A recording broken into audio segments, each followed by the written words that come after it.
देखो, स्केलर और dot product में एक बात याद रखोगे कि दो प्रोडक्ट या फिर दो वेक्टर के बीच जब हम लोग मल्टीप्लाई करेंगे तो वेक्टर आइडेंटिटी हट जाता है।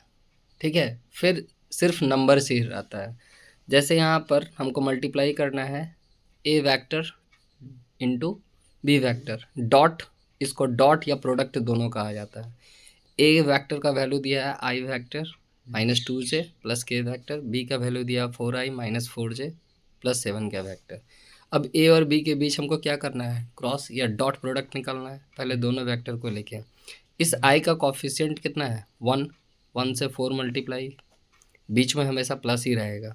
-2 से -4 मल्टीप्लाई, फिर बीच में प्लस ही रहेगा। के का कॉफिशिएंट है 1, 1 से 7 मल्टीप्लाई।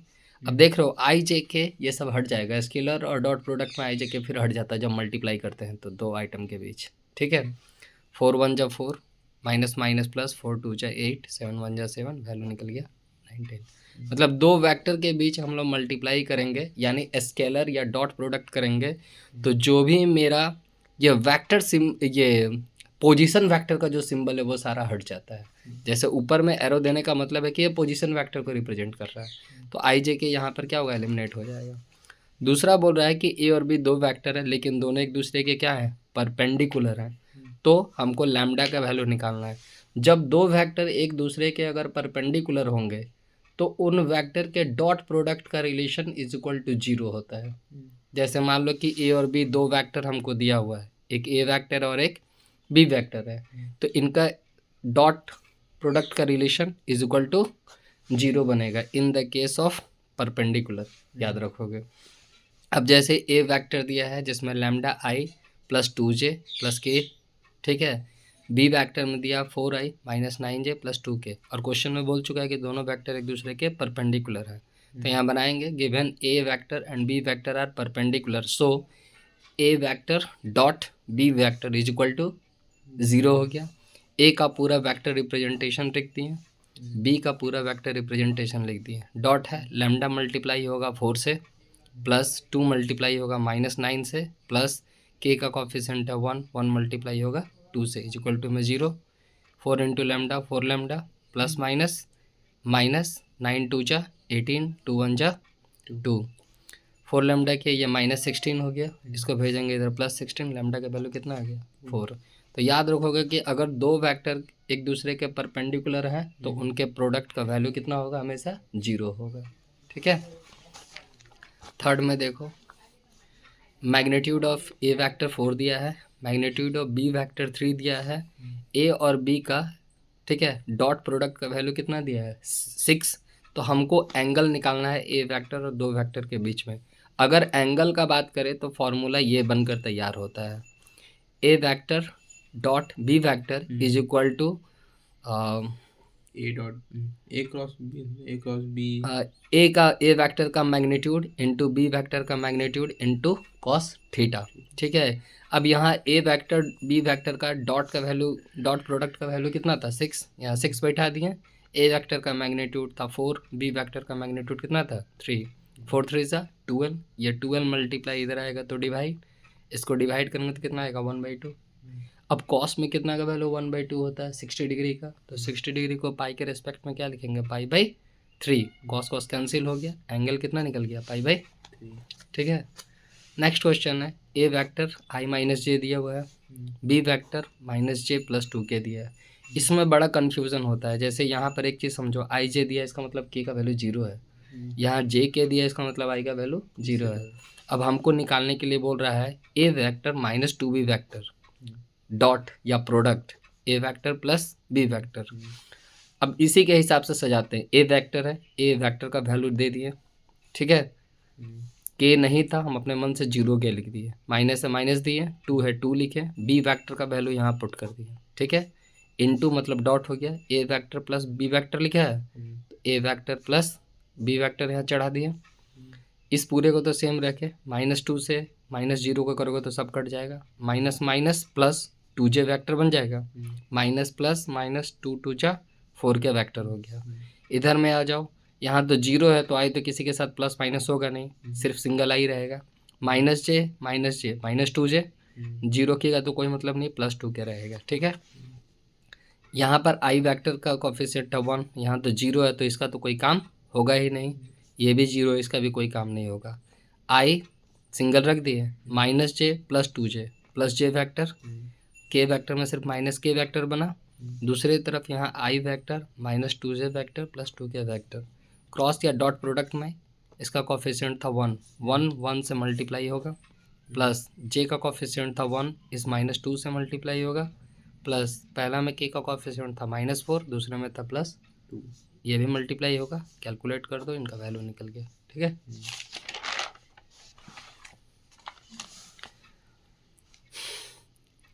हमको फिर से एंगल निकालना है ए वेक्टर और बी वेक्टर के बीच में। ए वेक्टर आई जे दिया हुआ है तो यहीं से हम लोग ए का मैग्नीट्यूड भी निकाल लेते हैं। मैग्नीट्यूड के लिए क्या करते हैं, इसके कोफिशिएंट को रूट के अंदर डालते हैं और स्क्वायर का सम करते हैं। अब जैसे आई का कोफिशिएंट क्या है 1, तो √1 का स्क्वायर, जे का है -1 का स्क्वायर, 1 1 कितना हो गया 2। बी वेक्टर दिया जे के, दोनों का कोफिशिएंट 1 है तो √1 स्क्वायर + 1 स्क्वायर √2 हो गया। ठीक है, हमको ए और बी के बीच डॉट रिलेशन बनाना होगा, आई जे जे के, इनका कैलकुलेशन करके हम इनका डॉट का रिलेशन निकाल दिए। और अभी हम लोग पढ़े थे कि कभी भी एंगल निकालने का ये फॉर्मूला चलता है, dot relation between two vector is equal to magnitude of first vector into magnitude of second vector into cos theta. A और बी का डॉट प्रोडक्ट का रिलेशन आया -1, ए वेक्टर का मैग्नीट्यूड बी वेक्टर का magnitude दोनों √2 था, √2 2 multiply यहाँ गया तो डिवाइड, यहाँ कॉस रहने दिए। अब हमको तो एंगल चाहिए, कॉस को इधर भेजेंगे कॉस इन्वर्स हो जाएगा, कॉस इन्वर्स रहने दिए। कॉस में 60 डिग्री का वैल्यू 1/2 होता है तो π/3 डाल दिए, माइनस से माइनस डाल दिए तो -π/3 थीटा निकला। हमको थीटा हमेशा पॉजिटिव होना चाहिए। ठीक है, इसलिए पॉजिटिव निकालने के लिए कभी भी निगेटिव अगर एंगल आता है तो उसको किससे माइनस करते हैं, पाई से, तो पाई - π/3 थीटा कितना निकल गया 2π/3। ठीक है, इस क्वेश्चन को देखो, मेरे पास एक वेक्टर दे दिया है A vector i -j + √2k। ठीक है, तो हम पहले तो इसका मैग्नीट्यूड निकाल लिए।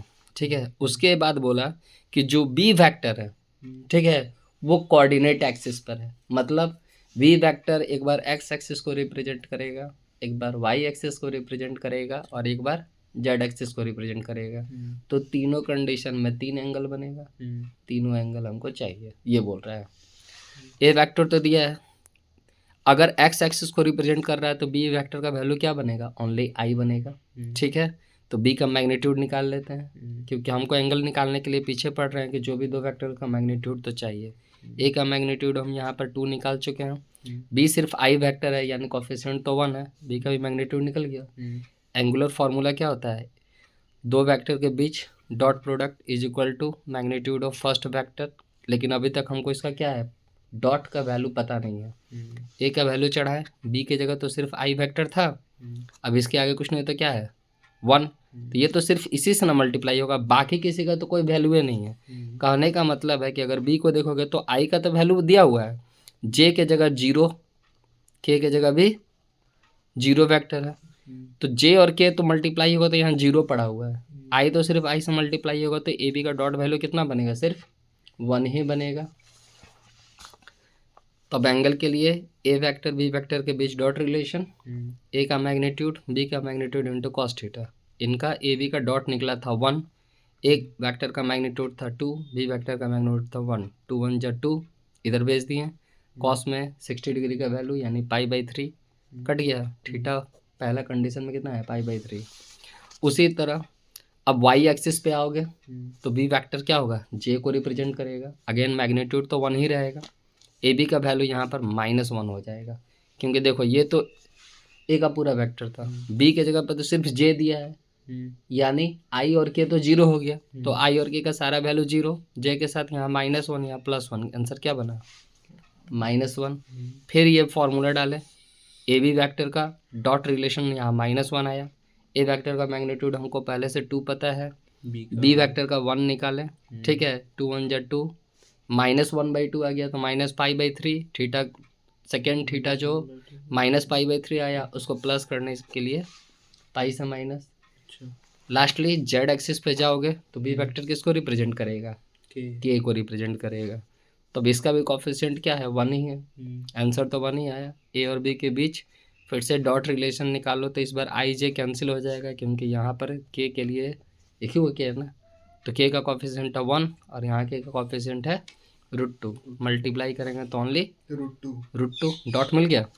फिर फार्मूला डालें, इस बार ए बी के बीच डॉट प्रोडक्ट का वैल्यू है √2। ए का मैग्नीट्यूड हमको पता है, बी का मैग्नीट्यूड 1 निकालें, इस ये 2 मल्टीप्लाई यहाँ गया तो डिवाइड, थोड़ा रैशनलाइज कर दिए तो 1/√2 आया।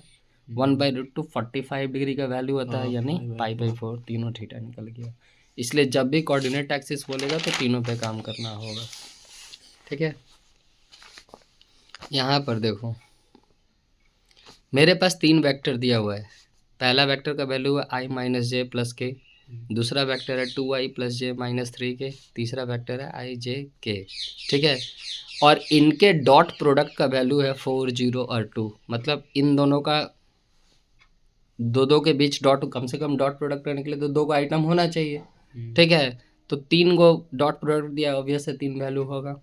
हमको पूछ रहा है कि एक नए वेक्टर का वैल्यू बताइए, मतलब है कि वो नया वेक्टर एक बार इसके साथ, एक बार इसके साथ और एक बार इसके साथ प्रोडक्ट रिलेशन बनाएगा। तो हमको नया वेक्टर तो पता नहीं है, नया वेक्टर का नाम लिख दे रहे हैं AIBJ के वेक्टर, यहाँ लिख दिए। इसका रिलेशन पहले किसके साथ बनाते हैं, फर्स्ट वाले के साथ। देखो रिलेशन बना दिए, डॉट है, डॉट इसलिए दिया क्योंकि हमको वैल्यू किसका दिया, डॉट का दिया है ना, तो यहाँ डॉट डाले, वैल्यू कितना डाले 4। इसके आगे इसका कोफिशिएंट है 1, तो ए को 1 से करेंगे ए, बीच में होता है प्लस, बी को -1 से करेंगे तो -b, सी को +1 से करेंगे तो c = 4। एक इक्वेशन बन गया। अब हम एक काम किए कैलकुलेशन के लिए, ए को यहीं रहने दिए, इन दोनों को इधर भेज दिए, यानी ए जहाँ भी हमको नज़र आएगा उसके प्लेस पर 4 + b - c बैठा देंगे। उसी तरह अब जो वेक्टर एज्यूम किए हुए हैं उसको दूसरे वाले के साथ फिर डॉट प्रोडक्ट मारते हैं। दूसरे वेक्टर का प्रोडक्ट का वैल्यू कितना है 0, डाले दूसरे को यहाँ डाले 0, ए को 2 से मल्टीप्लाई करेंगे 2a, बी को j से करेंगे तो सिर्फ बी रहेगा क्योंकि j का कोफिशिएंट 1 है, सी को किससे करेंगे -3 से, -3c आ जाएगा = 0। हम क्या बोले थे कि ए जहाँ पे नजर आएगा ये वैल्यू बैठा देंगे, 2 है ए की जगह उसका वैल्यू बैठा दिया। कैलकुलेशन किए तो हमको एक नया इक्वेशन मिल गया 3b - 5c के लिए। अब इन दोनों से तो रिलेशन हो चुका है डॉट का, इसका फाइनल रिलेशन इस लास्ट वाले के साथ बचता है। ठीक है, जिसका वैल्यू हमको यहाँ कितना दिया हुआ था 2, तो लास्ट वाले डॉट प्रोडक्ट में 2 डालें, इसमें तो सब में 1 लगा है, अगेन a + b + c = 2 बैठा दिया। ए के जगह क्या वैल्यू लिए थे 4 + b - c, यहाँ b + c पहले से था, c कट गया, यहाँ से डायरेक्ट देखें कि मेरा b का वैल्यू निकल गया। ठीक है, अब इस b का वैल्यू को हम क्या करते हैं, इक्वेशन सी में अगर पुट करते तो वहीं पर मेरा आंसर आ जाता, कर सकते थे। यहाँ हम थोड़ा क्या किया कि बी का वैल्यू को क्या किया, इक्वेशन 1 में डाले तो ए और सी का एक इक्वेशन बन गया, फिर इक्वेशन 2 में डाले तो फिर ए और सी का एक इक्वेशन बन गया। अब इन दोनों के बीच a + c = 3, 2a - 3c = 1, इनके बीच लीनियर इक्वेशन लगा देते हैं। लीनियर इक्वेशन लगाएं तो c का वैल्यू आ गया 1, a का वैल्यू आ गया 2। ठीक है, और b का वैल्यू तो हम लोग यहाँ पहले ही क्या निकाले थे -1, यानी मेरा जो रिक्वायर्ड फैक्टर था वो क्या था, ये था ai + bj + ck, a b c की जगह उसका वैल्यू डाल दिए, मेरा वेक्टर मिल गया। ठीक है, 8 नंबर में बोल रहा है a वेक्टर + b वेक्टर का मैग्नीट्यूड है 60, a वेक्टर - b वेक्टर का मैग्नीट्यूड है 40, b वेक्टर का वैल्यू है 46, तो a वेक्टर का वैल्यू क्या होगा। ठीक है, हम एक काम करते हैं, इसका भी होल स्क्वायर बना देते हैं और इसका भी होल स्क्वायर बना देते हैं, यानी a + b का whole square plus a - b का होल स्क्वायर। ठीक है, तो क्या होगा a² + b² + 2ab, a² + b² -2ab, तो +2ab - 2ab तो इसमें कट जाएगा। ठीक है, दोनों में a² 2a² बचेगा, b² 2b² बचेगा। इस पूरे का वैल्यू तो हमको 60 पता है, 60 डाले स्क्वायर कर दिए। इस पूरे का वैल्यू 40 पता है, 40 का स्क्वायर कर दिए। ये दोनों में 2 कॉमन हो रहा था, बाहर कर दिए, बी के जगह उसका वैल्यू डाल दिए, ए का हमको पता नहीं। 60 का स्क्वायर 3600, 40 का हो गया 1600, जोड़े, ये 2 मल्टीप्लाई इधर गया तो डिवाइड, इसका तो 46 का स्क्वायर 2116 था, ये प्लस इधर गया तो माइनस, इससे माइनस किया 484 बना, एक साइड स्क्वायर तो दूसरे साइड रूट, 484 22 का स्क्वायर रूट होता है। ये तो खैर पहले बनाया हो कि हमको ए वेक्टर दिया है, बी वेक्टर दिया है, सी वेक्टर दिया है और लैम्डा का वैल्यू पूछ रहा है, ठीक है। और ये एक नया चीज़ बोल दिया कि जो ए वेक्टर है वो परपेंडिकुलर है किसका, lambda B plus C vector का। तो पहले हमको इसका वैल्यू नहीं पता है, पहले इसका वैल्यू निकालते हैं, लैम्डा बी वेक्टर प्लस सी, लैम्डा लिखे, बी वेक्टर पूरा चढ़ा दिए, प्लस सी वेक्टर रखें। अब लैम्डा से दोनों में क्या है, आई है, तो लैम्डा प्लस 1 आई वेक्टर, लैम्डा प्लस 3 जे वेक्टर, -2 लैम्डा -1, दोनों में माइनस है इसलिए कॉमन ले लिए, इसका तो मेरा पूरा वैल्यू निकल गया, ठीक है। अब मेरा ए वेक्टर किसके परपेंडिकुलर था, इसका, तो A vector dot relation lambda B vector plus C, दोनों एक दूसरे का परपेंडिकुलर है तो इक्वल टू में कितना आता है सर, 0। ए वेक्टर डालें, lambda B vector plus C vector का वैल्यू तो ये था, ठीक है, इनके बीच डॉट का रिलेशन है, आई को आई से मल्टीप्लाई, यानी इसका 2 मल्टीप्लाई होगा लैम्डा प्लस 1 से, ठीक है, मल्टीप्लाई होगा, फिर इसका -1 मल्टीप्लाई होगा लैम्डा प्लस 3 से, इसका के मल्टीप्लाई होगा इससे, ठीक है। यहाँ तो 0 रहेगा, कैलकुलेट करेंगे लैम्डा का वैल्यू 2 आ जाएगा। यहाँ पर देखो प्रोजेक्शन पूछ रहा है, ठीक है, प्रोजेक्शन में एक चीज़ याद रखना, ऑन के बाद क्या लिखा है, यहाँ पर बोल रहा है find the projection of B vector plus C vector on A vector, ठीक है, ऑब्वियस मेरे पास 3 वेक्टर तो हो गए, ए बी सी दिया, पहले तो बी प्लस सी निकालना होगा, तो पहले बी प्लस सी निकाल दिए, उसका वेक्टर निकाल दिए, ठीक है।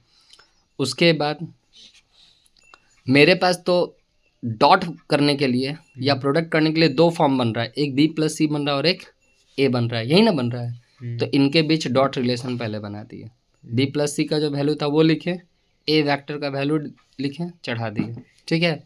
हमको प्रोजेक्शन निकालना है किसका, B vector plus C vector on A vector, on के बाद जिसका भी नाम होगा उसका मैग्नीट्यूड वैल्यू हमेशा डिनोमिनेटर में जाता है, ये याद रखोगे, ठीक ठीक। उसके बाद ऊपर में दोनों वेक्टर का डॉट रिलेशन होगा जिनका भी प्रोजेक्शन करना है, तो प्रोजेक्शन हमको करना था बी प्लस सी ऑन ए, तो बी प्लस सी ऑन ए का हम लोग प्रोडक्ट तो निकाले थे, कितना आया था, 6 आया था, और ए का मैग्नीट्यूड कहीं निकाले नहीं है, देखो यहाँ लास्ट में निकाल दिए, ए में था 2 -2 और 1, 2 -2 और 1 कितना आया, 3 आया, काट कोट दिए, प्रोजेक्शन निकल गया। यहाँ पर बोल रहा है एक वेक्टर है ए जिसका वैल्यू है 5 है -j -3 के, बी वेक्टर है i + 3j -5 के, प्रूफ करना है कि A vector plus B vector और A vector minus B vector orthogonal है। अब ऑर्थोगोनल का मतलब क्या होता है कि ये दोनों वेक्टर का प्रोडक्ट 0 आ जाए, that is called orthogonal, like perpendicular में जैसे कर रहे थे, ठीक है। हमको इनको ऑर्थोगोनल बनाना है तो पहले इनका वैल्यू भी चाहिए, पहले यहाँ A vector plus B vector दिया है तो पहले ए वेक्टर प्लस बी वेक्टर का वैल्यू निकालेंगे, ए वेक्टर प्लस बी वेक्टर, आई को आई के साथ जोड़ दिए, जे को जे के साथ, के को के के साथ, ए प्लस बी निकल गया, ए माइनस बी भी चाहिए, ए माइनस बी भी निकल गया। ऑर्थोगोनल के लिए हमको क्या करना होगा, इनका dot is equal to 0, rule लिखे, तो एक बार पॉजिटिव और एक बार नेगेटिव, इनके बीच डॉट रिलेशन करके देखें कितना आया, 0, यानी ऑर्थोगोनल प्रूव हो गया, ठीक है। इसमें बोल रहा है कि ए जो है एक यूनिट वेक्टर है, तो हमको एक्स वेक्टर क्या होगा ये बताइए, और हमको क्वेश्चन दे दिया X vector minus A vector dot S vector plus B vector is equal to 8, इनके बीच तो डॉट है। चलो एक काम करते हैं,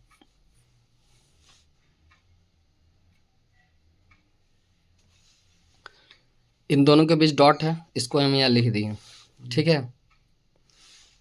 यहाँ ए होना चाहिए, बी नहीं, ठीक है, क्योंकि ए ही ना यूनिट वेक्टर है। ये एक बार ए माइनस बी, एक बार ए प्लस बी बन रहा है, तो A square minus B square is equal to में 8 तो क्वेश्चन में दिया है। यूनिट वेक्टर कौन था? ए। यूनिट वेक्टर का मतलब होता है कि उसके मैग्नीट्यूड का वैल्यू कितना है, बताओ? वन। यूनिट मतलब वन। अब वन का स्क्वायर तो वन ही रहेगा, वन इधर माइनस इधर जाकर क्या हो जाएगा, प्लस, तो 8 और 1 9।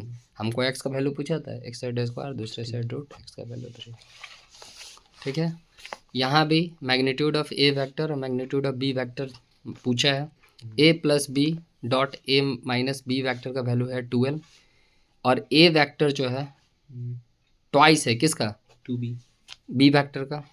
चलो ये इंफॉर्मेशन तो मेरे पास दिया हुआ है, A plus B into A minus B, A square minus B square, ठीक है। यहाँ 12 है, 12 चढ़ा दें, ए वेक्टर के जगह 2b वेक्टर डाल दें, बाहर में स्क्वायर स्क्वायर हो जाएगा, 2 का स्क्वायर 4 और b का हो गया बी स्क्वायर, यहाँ तो बी स्क्वायर है ही है, 4b स्क्वायर में से बी स्क्वायर गया, बचा 3b स्क्वायर, 3 मल्टीप्लाई इधर डिवाइड जाएगा, 3 को 12 काटेगा 4 टाइम में, बी वेक्टर में एक तरफ स्क्वायर तो दूसरे तरफ रूट, बी वेक्टर का वैल्यू कितना निकल गया 2। तो ए वेक्टर क्या था, 2 टाइम्स था किसका, बी वेक्टर का। अगर बी का वैल्यू 2 निकला तो ए का वैल्यू क्या निकलेगा, 4 निकलेगा। यहाँ पर देखो ए और बी दो वेक्टर हैं, इनका मैग्नीट्यूड सेम है, ठीक है, और दोनों हैं 30 डिग्री के एंगल पर, और ए और बी मतलब दोनों वेक्टर का डॉट प्रोडक्ट का रिलेशन है 3, तो ए और बी का वैल्यू बताइए।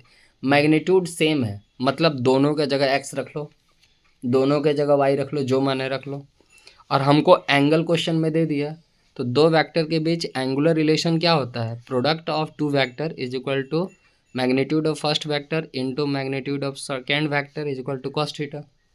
इनका प्रोडक्ट रिलेशन तो 3 दिया, बोला कि दोनों वेक्टर का मैग्नीट्यूड सेम है, तो दोनों को एक्स अपने मन से हम लिख दिए, कॉस लिखे, थीटा कितना था 30 डिग्री, कॉस 30 का वैल्यू होता है √3/2, इसको इधर भेजेंगे, रेशनलाइज करेंगे, एक्स का वैल्यू कितना आ गया √2/2√3।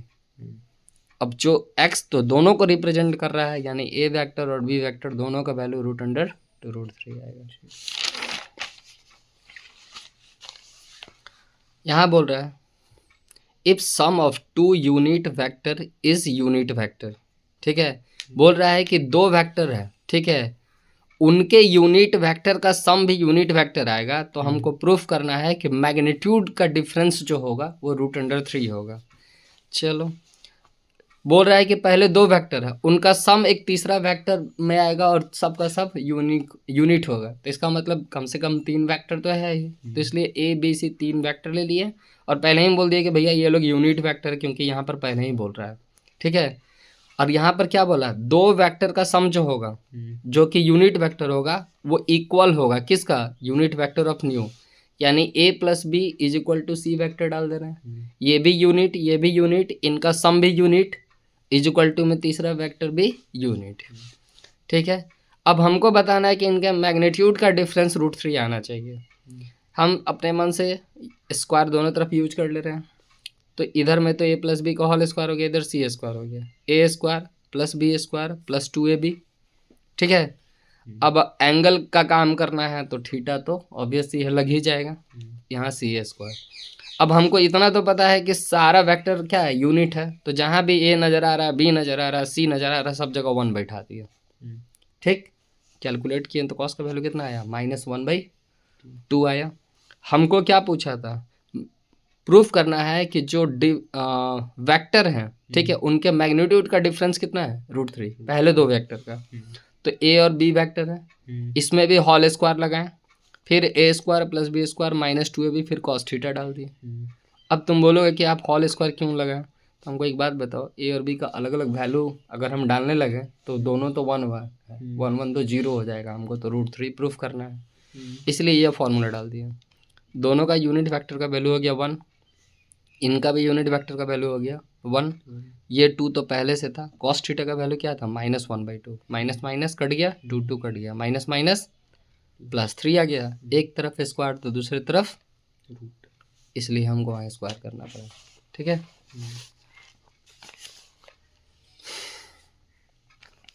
30 में देखो ए वेक्टर दिया हुआ है, बी वेक्टर दिया है। बोल रहा है कि जो बी वेक्टर है इसको एक्सप्रेस करना है b1 vector plus b2 vector के फॉर्म में। लेकिन यहाँ पर बोल रहा है कि जो b1 वेक्टर है वो पैरेलल है किसका, a यानी अल्फा वेक्टर का, और b2 वेक्टर परपेंडिकुलर है अल्फा वेक्टर का।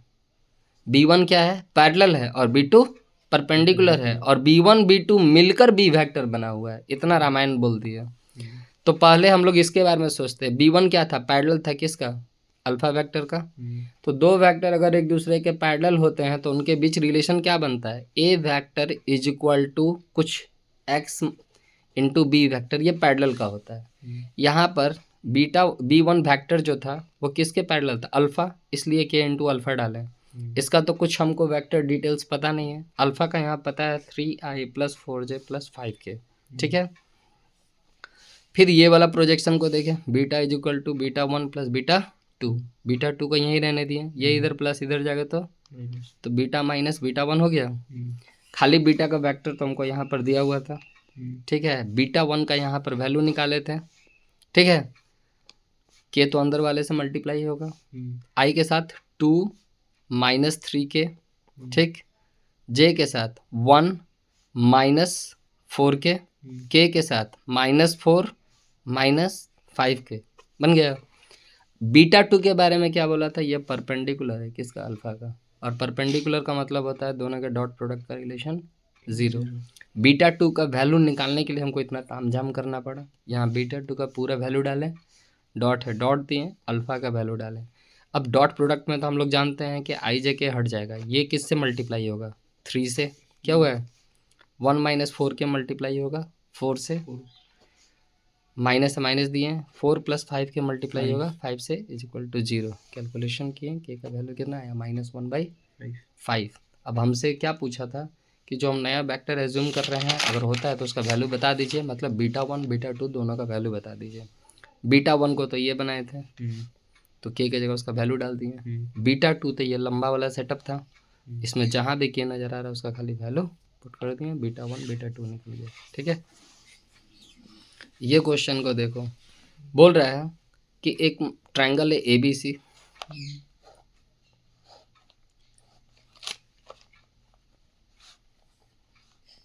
ठीक है। ए का कोऑर्डिनेट 0 -1 -2, बी का कोऑर्डिनेट 3 1 4, सी का कोऑर्डिनेट 5 7 1 दिया है, ठीक है।